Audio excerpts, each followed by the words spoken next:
Hello everybody and welcome back to my Champs Ladder Season 38 analysis series. Today we're going to be looking at a couple of games. We've got Game 9 first of all versus Tommy Ilbello's Dark Elf team. We're going to just quickly run through this one.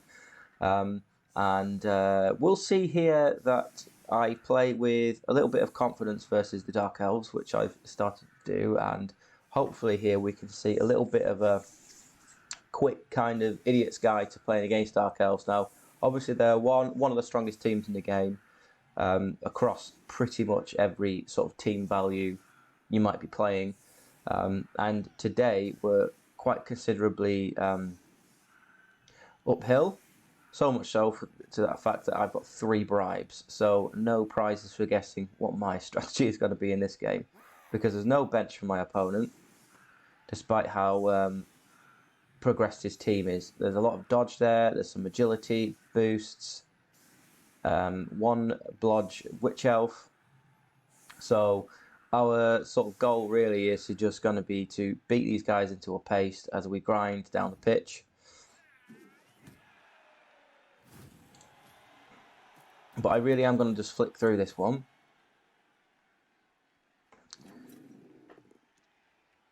So obviously we're going to take our frontline blocks. That's a good start. We have retrieved the ball, and ball safety against any elf team is absolutely paramount. You may have seen it in the Wood Elf game earlier on in the series. Really it is key to get the ball in a good ruck of players. If you've got guard, get them sort of get the ball carrier affected by some guard.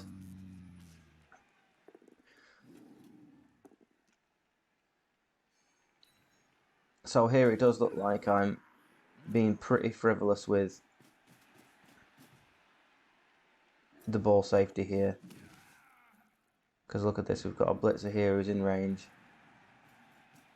But I've just put that Orc blitzer there to prevent an immediate blitz.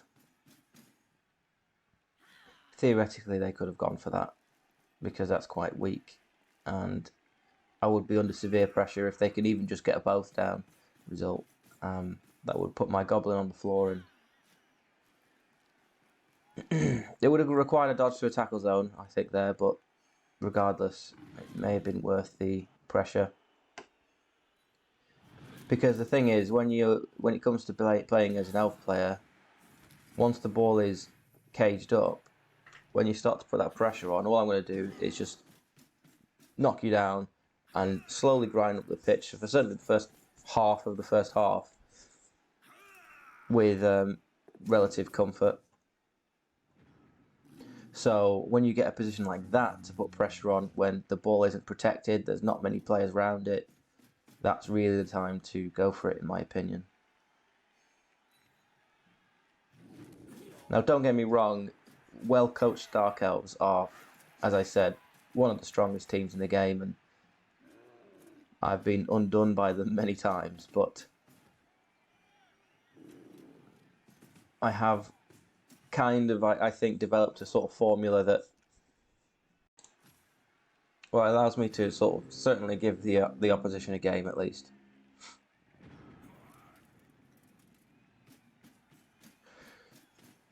So I'm just going to skip a fair few turns here, and we can just see how this is progressing by the placement of the players on the pitch. I've still got a relative group of Orcs together. The ball has travelled up the pitch in a nice cage. That's an unfortunate fail go for it there. We've got 2 guys over here now, both dead. So that is certainly meeting our requirements. And this, in turn 5, is a pretty strong position. That's where obviously we want to be. We've got multiple guard around the ball. We are in, a scoring range of the end zone, certainly for the next couple of turns. What I'd certainly like to see now is me just get these other guys up here to be part of the pack and just block off any intruders for a couple of turns. Obviously, it gets a little bit sticky when you've got blodgers and stuff. If they've got sidestep, it's a lot worse. So sometimes it's difficult to get pro elf blitzers off you, or elf union as they're called now.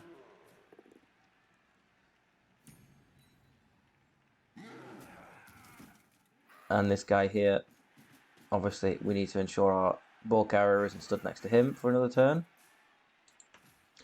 So here's an interesting situation though, because what I've done here is I elect not to activate the troll because obviously I'm concerned about him losing his tackle zone on a really stupid roll. It gives an in here, but look, I've got 2 guard pieces surrounding the ball carrier, so I'm trusting to a half dice block not coming to haunt me there.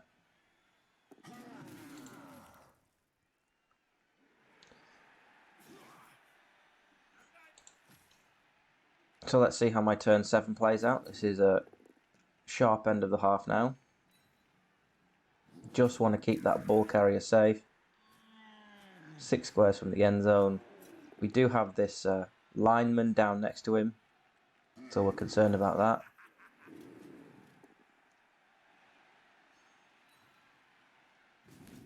But here, this is a problem. I've pushed a guy into contact, so that's clearly a problem. Skulls never help.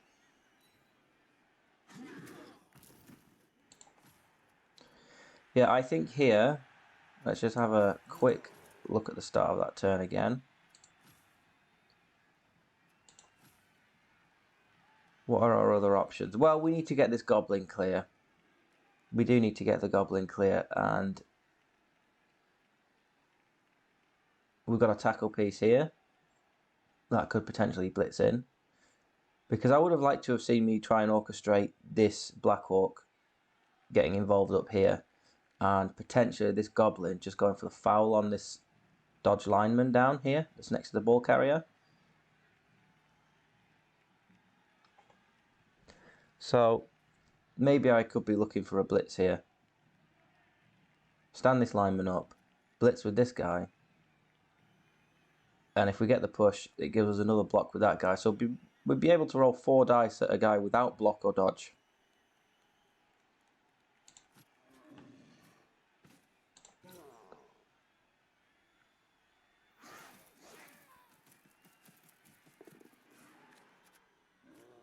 Choose not to take that option now. So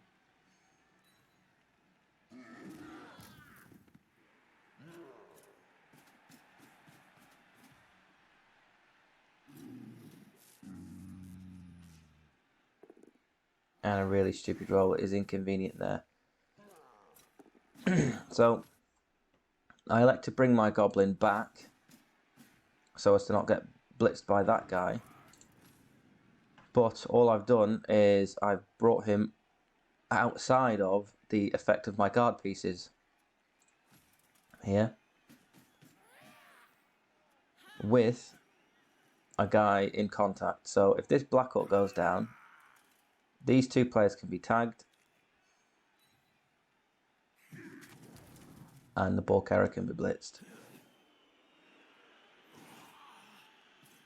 This guy tags here, and then he can come in. Doesn't even bother with the tag. It's a tackler, so we go from having a full cage around the ball on turn 7 to being turned over for 1-0. Let's just see that through.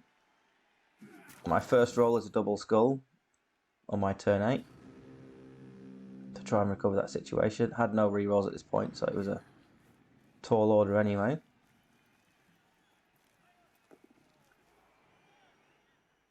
And my opponent gets the turnover score, which with any elf team obviously is always a possibility.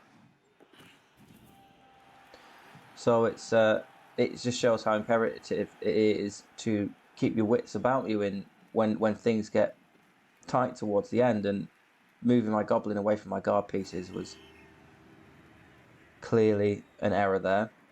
You know, I had the same situation on turn 7 that I had on turn 6, where okay, there was an opening for a blitz on the ball carrier, but with 2 guard pieces around him, it would have been a half dice block, and that was certainly preferable to the situation that I left. So all to do now, 1-0 down to very well skilled Dark Elves. I was probably thinking at this time, that's it. So if I'm my opponent here, because I don't like the way that I've set up, I would have certainly liked my Black Orcs to be on the outside flanks. I've done this chevron to ensure I don't get served off the pitch, but with the Black Orc here and the Blitzer there, there's no outside blitz, because certainly with a lack of players here, my opponent's probably going to look to pick up the ball and keep it safe, but I am quite exposed down the backfield to a chance blitz. If he can get, well, a push will do on one of these outside blitzers, then he would have an avenue to freely head down here and get the second and end the game. So what I'm going to have to do in this half now is keep the pressure on. I've still got all 3 fouls, so there should be a foul every turn. But what I absolutely mustn't do is leave an obvious route too early. I'm okay with the ball being there for a few turns while I deal with a couple of these forward players.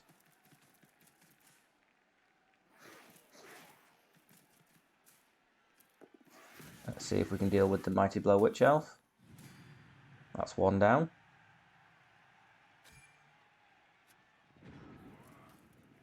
So we're a full team against 8 now.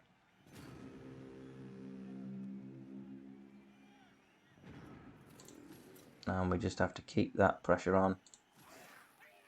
Keep making our blitzes.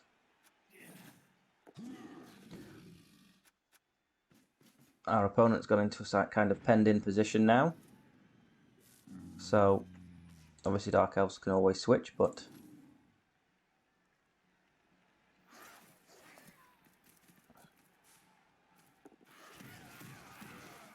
okay. Another foul, another removal. Just got to keep that up.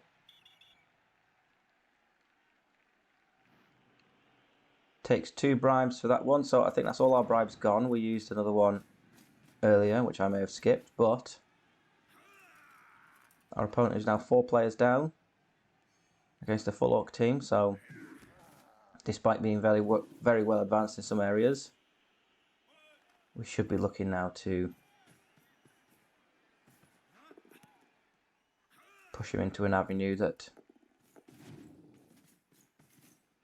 he's going to struggle to recover from.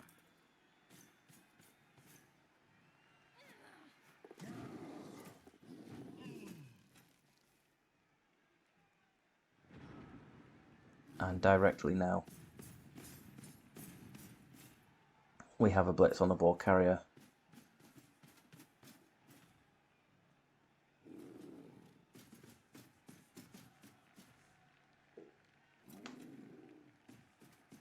I'm hoping I move everyone first, but there is a chance I get a bit too excited.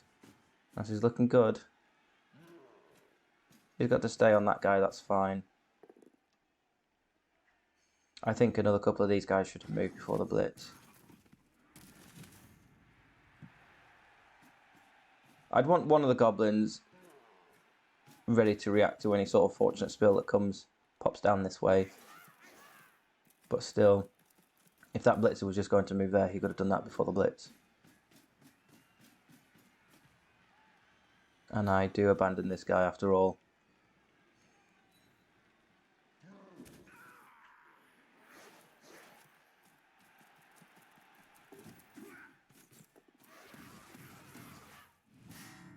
coming in for another foul, and we get another KO, so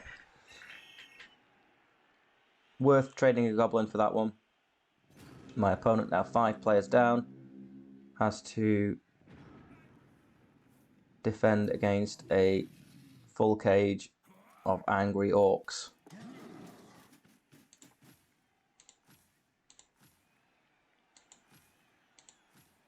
So this one really was, in both halves, just about me grinding down the elves. The key to it is obviously keeping your strength together when you've got the ball, because we just saw that one window I gave in the first half after being in such a strong position on turn 7 ended with me being 1-0 down at the half. And then I just had to be patient, not give anything obvious away, so that my opponent took a few turns to work out what he wanted to do, and that gave me the opportunity to get those couple of removals. And it was the removals that allowed me to sort of force him into that narrow position.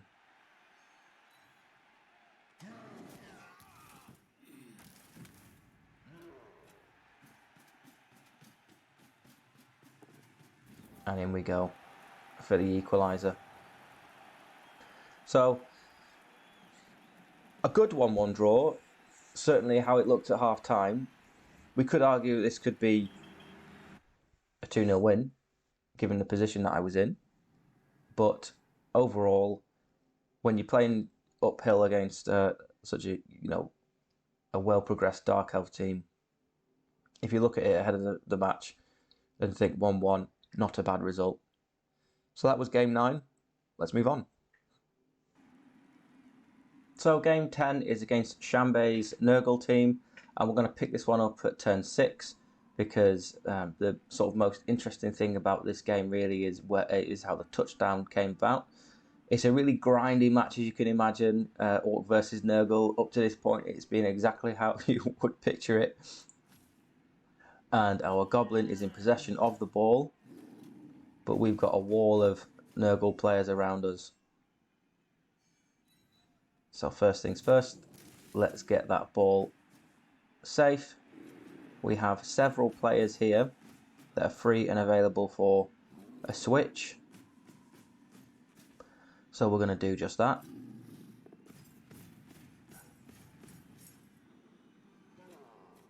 Putting out the screen here, 2 squares apart to maximise rather than, a tight cage.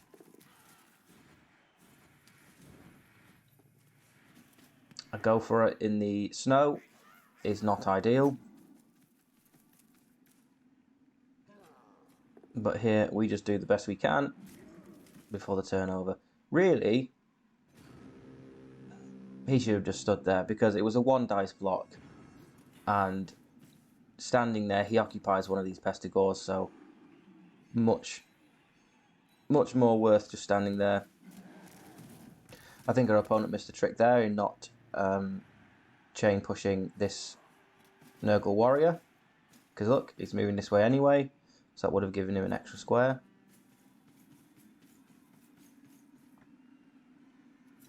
But here is the retreat and the scramble to stop the switch.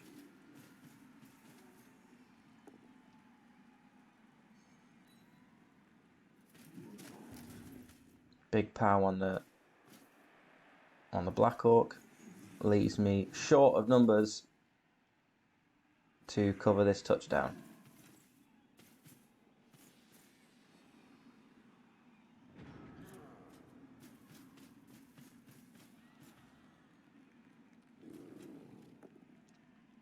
So how do we get out of this one?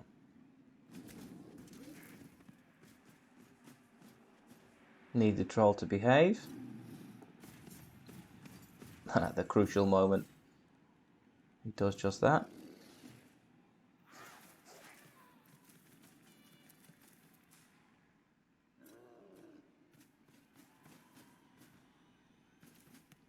And we've got the sideline cage on the Goblin. So given the circumstances, what we were forced into there, this is probably the best that we could hope for.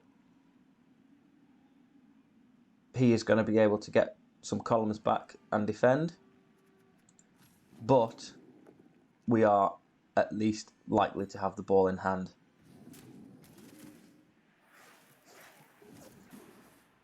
Now obviously with the sideline cage, if your opponent is feeling tasty, they can just dodge in, attempt to dodge in and go for the surf, but that does require a 6+ dodge usually.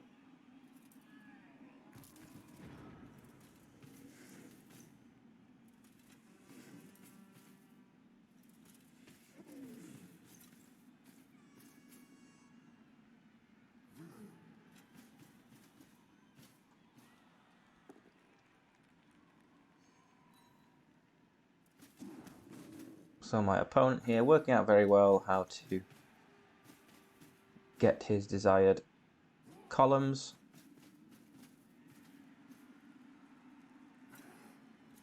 And really make it as difficult as possible.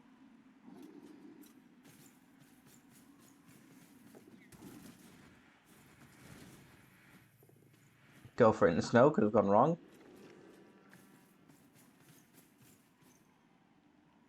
But nevertheless, his defense is set. So what can we do about this?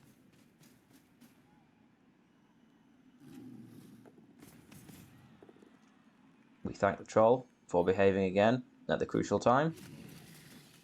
No foul appearance. And we do what an orc team without goblins can't do, which is we use all our dice at it by all means, but we go through this tackle zone and score. So that is really the first sort of game-winning touchdown that we've seen from just having those goblins on the team. When we get later on in the series and we see that more and more of our opposition has tackle throughout the team, the effectiveness of the goblins does diminish. But at this kind of low to mid team value, so if you're thinking about going to tournaments, for example, we can see that this orc team has managed to score a touchdown that it usually wouldn't if it was just getting jammed up with blitzers and black orcs. When it comes to the second half, weather changed, back to being nice, and all I did to see this one out is the same sort of defence you've seen me play against the slow, grindy teams before in this series. I